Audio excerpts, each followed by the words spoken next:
Goeiedag geliefde disipel van Jesus en baie welkom by nog 'n episode van In Jesus Bybelstudie. Ons gesels oor die tema God is goed en hy wil vir jou goed wees. En hierdie is episode 4 van hierdie reeks. Soos ek al gesê het, meeste Christene het nie so groot probleem om te glo dat God goed is nie, maar ons sukkel wel om te glo dat hy vir ons wil goed wees. Sal hy so goed wees vir my? En een van die grootste redes hiervoor is skande. En ek wil net gou iets hier verduidelik. Ons sukkel hoofsaaklik met twee soorte skuldgevoelens. Veroordeling en skande. Veroordeling is wanneer ek weet ek het iets verkeerd gedoen. Wanneer ek weet, nou het ek droog gemaak. Maar skande is wanneer ek dink daar's iets fout met my. Niemand gaan kom om my te help nie, want daar's iets primêr en fundamenteel fout met my. Ek is nie die moeite werd en die tyd werd dat iemand my sal help nie, en veral nie God nie, want hy weet presies wat alles fout is met my. Dis presies wat gebeur het in die tuin van Eden. Na Adam en Eva van die boom geëet het waarvan hulle nie moes nie, het hulle geweet hulle het nou droog gemaak. Hulle het geweet hulle was verkeerd, maar daar het ook nog 'n besef gekom. Hulle het besef hulle is naak. Skande. Hulle het besef hulle is nie soos God nie. Jy sien, as ons teruggaan na vers 5 toe van Genesis 3, dan sien ons dat die vader van leuns, die vyand, vir haar sê dat as hy van die boom van die kennis van goed en kwaad sou eet, dan sou hulle oë oopgaan, sodat hulle soos God sou wees.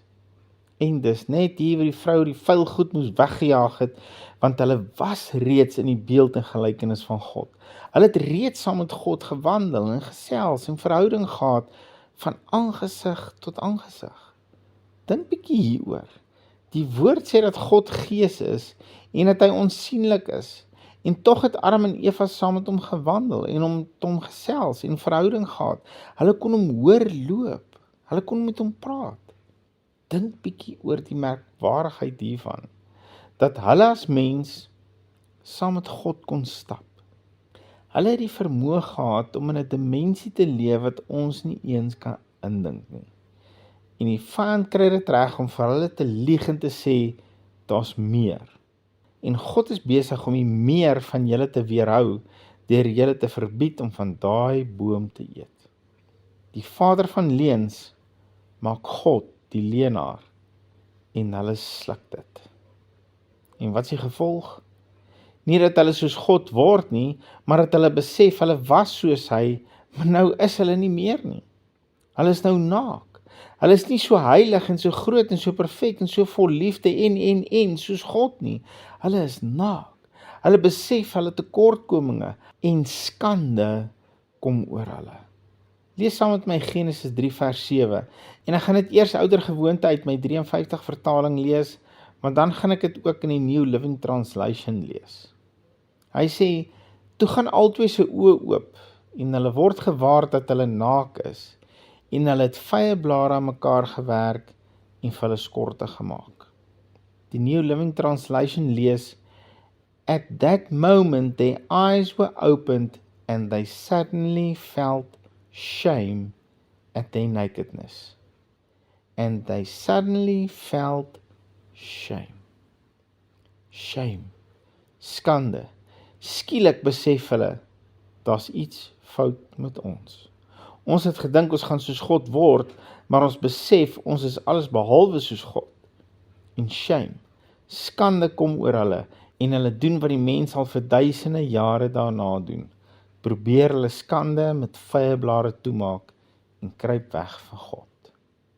Geliefde disipel van Jesus, dit is die gevolg van die vrugte van die boom van die kennis van goed en kwaad. Van dag 1 af. Skande.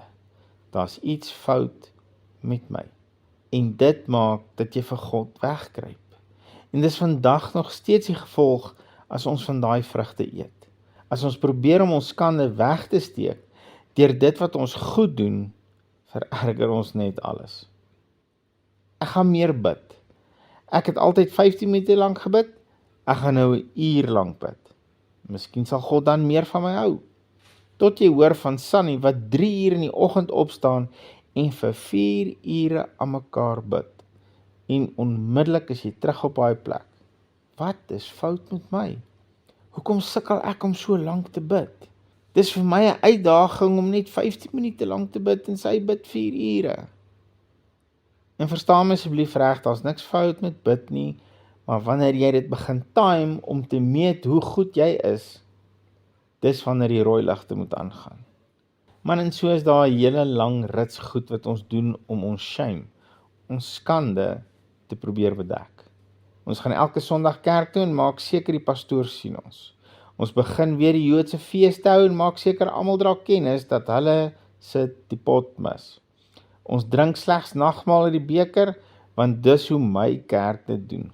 Ek praat net van Yeshua, ek praat nie van Jesus nie, en ek maak seker hulle weet hulle is verkeerd. Die lys gaan net aan en aan en aan. Vye blare wat ons aan mekaar weef om ons skande weg te steek. En met die eerste warm wind is die vye blare opgekrul en verdroog en dan steek alles weer uit. Dit help eenvoudig net nie. So wat is die oplossing? Soos altyd is die antwoord Jesus. En Jesus alleen. Lees saam met my Hebreërs 12 vers 2. Die oog gefestig op Jesus, die leidsman en volëinder van die geloof, wat vir die vreugde wat hom voorgehou is, die kruis verdra het, die skande verag het, en aan die regterhand van die troon van God gaan sit het. Jesus het vir jou en my ons skande gedra aan die kruis. Hy is naak daar vasgeslaan, totaal en al ontbloot, sodat ek en jy nooit weer hoef te voel, ons is naak en ontbloot nie. Hulle het hom met stokke geslaan, op hom gespoeg, sy baard uitgepluk, hom bespot, hom gevloek. Elke liewe skandelike ding wat jy aan kan dink, het hulle hom aangedoen, sodat ek en jy nooit ooit weer nodig sal hê om skandelik te voel nie. Jesus het jou skande op hom geneem en vir jou sy waardigheid gegee. As jy wedergebore is vandag, is jy vandag voor God dit wat Jesus is. Want jy is in Jesus en hy is in jou. Geliefde van Jesus, daar's niks fout met jou nie, want jy is in Jesus. By wedergeboorte het jy die persoon van Jesus ontvang. Onthou jy in Johannes 4 vers 17, want soos Jesus is, soos ons ook in hierdie wêreld. Hy het jou skande teen die kruis vasgeslaan. Jy sit vandag saam met hom in hemelse plekke. Jy het saam met hom uit die graf uit opgestaan en jy sit saam met hom in hemelse plekke. Hoekom? Want jy is nou soos Jesus. Kan Jesus dan verwag dat God sal goed wees vir hom? Verseker. Wel, dan kan ek en jy verwag dat God sal goed wees vir ons, want ons is in Jesus. Ons is soos Jesus. Ons is seuns en dogters van God, net soos Jesus, want ons is wedergebore deur dieselfde onverganklike saad, die woord van God. God wil vir jou goed wees, want jy is in Jesus.